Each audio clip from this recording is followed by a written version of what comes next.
విచారణకు BRS working president KTR హాజరయ్యారు. ACB విచారణకు వెళ్లే ముందు న్యాయ నిపుణులతో సమావేశం కానున్నారు. న్యాయ నిపుణులతో చర్చించాక ఏసీబీ ఆఫీస్కు కేటీఆర్ వెళ్తారు.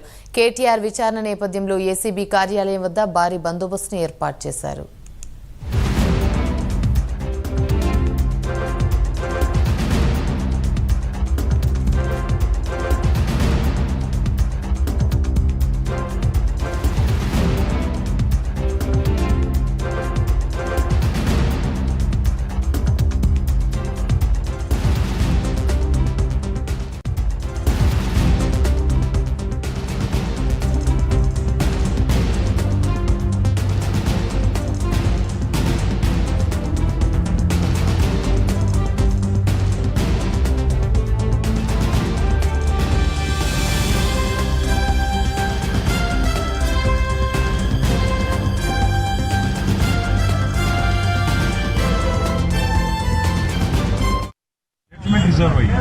జడ్జిమెంట్ రిజర్వ్ అయిన తర్వాత వచ్చి అవసరం మీద పిలిచాను. అయినా వచ్చినాక మీరు నా లాయర్ రాకూడదు అంటే నేను ఇన్ రైటింగ్ ఇవ్వండి, నేను లాయర్ రాకూడదు ఇన్ రైటింగ్ ఇవ్వండి, నేను ఉంటాను ఇక్కడే వెయిట్ చేస్తాను. రోడ్డు మీద ఇక్కడ ఇన్ రైటింగ్ ఇవ్వనండి, లాయర్ రావడానికి వీల్లేదు. లేదంటే మీరు ఉంటే వెళ్ళిపోతాం. లేదు మీకు లెటర్ ఇచ్చి వెళ్ళిపోమంటే మీకు లెటర్ ఇచ్చి వెళ్ళిపోలేదు. ఎక్స్టెన్సివ్ ఆర్గ్యుమెంట్స్ ఏసీబీ చేసి జడ్జిమెంట్ రిజర్వ్ అయిన తర్వాత వచ్చి అవసరం మీద పిలిచాను. అయినా వచ్చినాక మీరు నా లాయర్ రాకూడదు అంటే నేను ఇన్ రైటింగ్ ఇవ్వండి, నేను లాయర్ రాకూడదు ఇన్ రైటింగ్ ఇవ్వండి, నేను ఉంటాను ఇక్కడే వెయిట్ చేస్తాను. రోడ్డు మీద ఇక్కడ ఇన్ రైటింగ్ ఇవ్వనండి, లాయర్ రావడానికి వీల్లేదు. లేదంటే మీరు ఉంటే వెళ్ళిపోతాం. లేదు మీకు లెటర్ ఇచ్చి వెళ్ళిపోమంటే మీకు లెటర్ ఇచ్చి వెళ్ళిపోలేదు.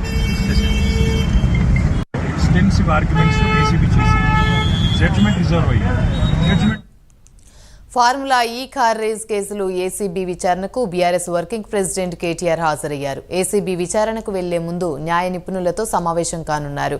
న్యాయ నిపుణులతో చర్చించాక ఏసీబీ ఆఫీస్కు కేటీఆర్ వెళ్తారు. కేటీఆర్ విచారణ నేపథ్యంలో ఏసీబీ కార్యాలయం వద్ద పోలీసులు భారీ బందోబస్తును ఏర్పాటు చేశారు. ఇదే అంశానికి సంబంధించి మరిన్ని వివరాలు మా ప్రతినిధి కుమార్ అందిస్తారు. కుమార్. Thank you Yamini. ఏదైతే ఫార్ములా ఈ కార్ రేసుకు సంబంధించి ఏసీబీ విచారణకైతే కేటీఆర్ కొద్దిసేపటి క్రితమే ఏదైతే ఏసీబీ కార్యాలయానికి చేరుకోవడానికైతే వచ్చారు. కానీ ఇక్కడ పోలీసులు అయితే కేటీఆర్ని అయితే అడ్డుకున్నారు. ఎందుకంటే కేటీఆర్తో పాటు తన న్యాయ నిపుణులు కూడా తన కారులో అయితే కేటీఆర్ తీసుకొచ్చిన నేపథ్యంలోని ఇటు ఏసీబీ కార్యాలయం ముందు ఏదైతే బ్యారిగేట్ల దగ్గరే కేటీఆర్ని అయితే ఆపారు. ముఖ్యంగా తను ఒక్కడే ఏసీబీ విచారణకు హాజరవ్వాలంటూ కూడా ఇటు ఏసీబీ అధికారులతో పాటు పోలీసులు కూడా చెప్పిన నేపథ్యంలోనే కేవలం తన లాయర్తోనే ఏసీబీ విచారణకు హాజరవుతానంటూ కూడా ఇటు కేటీఆర్ అయితే అక్కడ వాగ్వాదం దిగిన నేపథ్యంలోనే ప్రస్తుతం అక్కడ ఉద్రిక్త పరిస్థితి నెలకొందని చెప్పొచ్చు. ఎందుకంటే ఇప్పుడు ప్రస్తుతం ఏదైతే ఏసీబీ కార్యాలయం దగ్గర కూడా ఏదైతే పోలీసులు బందోబస్తు ఏర్పాటు చేశారు. ముఖ్యంగా ఇక్కడ ఏసీబీ కార్యాలయం దగ్గర ఏదైతే బారిగేట్లు ఏర్పాటు చేశారో అక్కడ కేటీఆర్ అయితే రావడం జరిగింది. ప్రస్తుతం కేటీఆర్ అలాగే పోలీసుల్లో ఏదైతే కేటీఆర్ని అయితే అడ్డుకోవడం జరిగింది. ఎందుకంటే కేటీఆర్ తన న్యాయ నిపుణులతో ఇక్కడికి చేరుకోవడంతో కూడా ఆ న్యాయ నిపుణులకి అయితే లోపలికి అనుమతి లేదంటూ కూడా ఇటు ఏసీబీ అధికారులు అలాగే అటు పోలీసులు కూడా చెప్పిన నేపథ్యంలోనే కేటీఆర్ మాత్రం తన న్యాయ నిపుణులతోనే విచారణకు హాజరవుతానంటూ కూడా ఏదైతే ఆ కేటీఆర్ చెప్పిన పరిస్థితి ఉంది. ఎందుకంటే ఈ కేసుకు సంబంధించి ఏదైతే కొన్ని అవకతవకలు జరిగే అవకాశం ఉన్న నేపథ్యంలోనే తన న్యాయవాదులతో ఇక్కడికి వచ్చానంటూ కూడా కేటీఆర్ అయితే చెప్పడం జరిగింది. ముఖ్యంగా ఆ లాయర్లు ఎందుకు లోపలికి అనుమతించారంటూ కూడా కేటీఆర్ అయితే ప్రశ్నిస్తున్నారు. నన్ను విచారణకు పిలిచి నా ఇంటిపై రైడ్స్ చేయాలని ఏసీబీ అధికారులు కూడా ప్లాన్ చేశారంటూ కూడా ఇటు కేటీఆర్ చెప్పే పరిస్థితి ఉంది.